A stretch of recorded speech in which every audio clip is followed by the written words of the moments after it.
There's a moment that comes for many women after 60, and strangely, it arrives in ordinary places.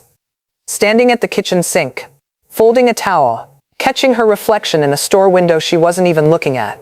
She pauses, not because anything is wrong, because something quietly has changed. Maybe it's a Tuesday afternoon. She's making tea, the kettle just starting to hum, and she realizes she hasn't thought about what anyone else thinks of her in, she can't even remember how long. There was a time that would have felt like loss. Today, it feels like breathing after holding your breath for 30 years. Here's the quiet truth almost no one tells you about growing older.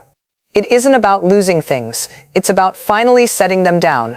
So today we're going to talk about 7 things women over 60 simply stop carrying. Not because they gave up, but because they finally understood they never needed to carry them at all. And one of them, the 6th one, tends to surprise people the most.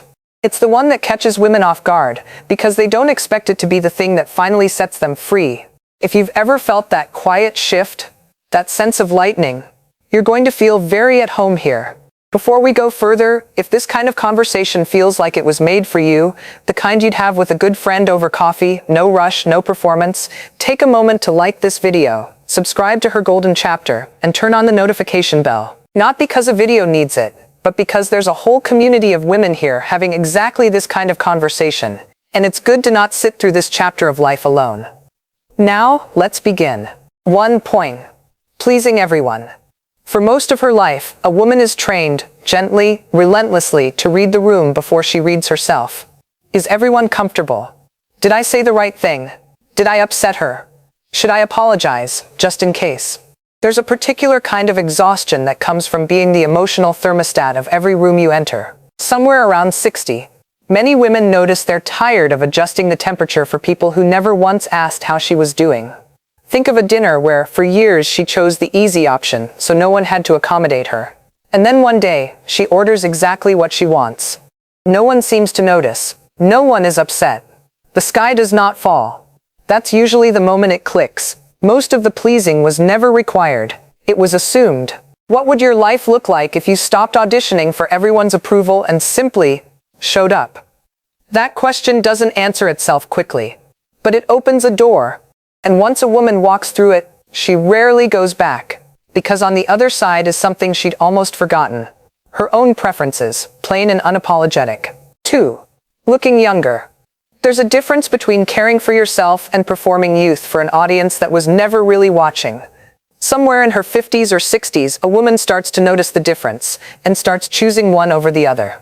Picture her getting ready for a class reunion. Years ago, this would have meant hours of scrutiny in the mirror, comparing her face to some remembered photograph of who she used to be. This time, she puts on the earrings she loves, looks at the woman in the mirror, new lines, silver strands, all of it, and simply thinks, there she is. Not younger, not improved, just present. Aging isn't a flaw to be corrected.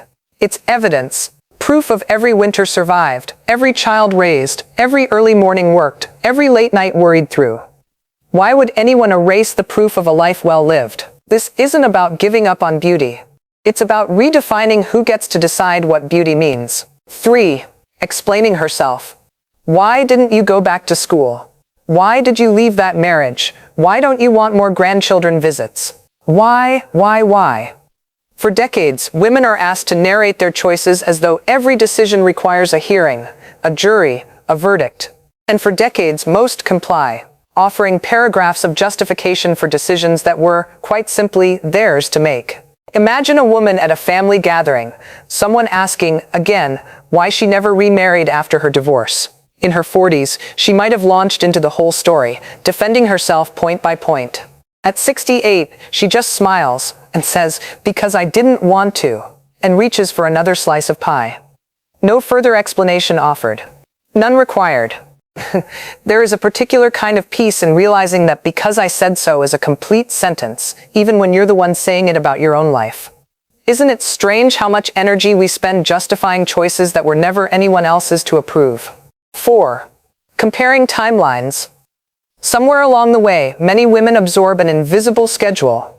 Marry by this age, have children by that age, achieve this by then, retire by that. And when life doesn't follow the plan, and it almost never does, there's a quiet shame that creeps in, a sense of being behind. But behind what, exactly? Whose clock were we running against? Consider a woman who started painting again at 62, decades after she'd set it aside for a career and a family. Her granddaughter sweetly asked why she didn't start when she was young enough to actually get good at it. She laughed, not bitterly, but freely, and said, "I have 30 more years to get good at it. That sounds like plenty of time to me." That's the shift. Not pretending time doesn't pass, but refusing to let a stopwatch someone else built decide what her life is worth. There is no universal deadline for joy. There never was one. The timeline was always something we agreed to believe in, and we're allowed to stop believing in things that don't serve us anymore. 5. Keeping exhausting relationships. This one is tender, so we'll walk through it gently. There comes a point when many women take quiet inventory of the people around them, not out of coldness, but out of self-respect. The friend who only calls when she needs something.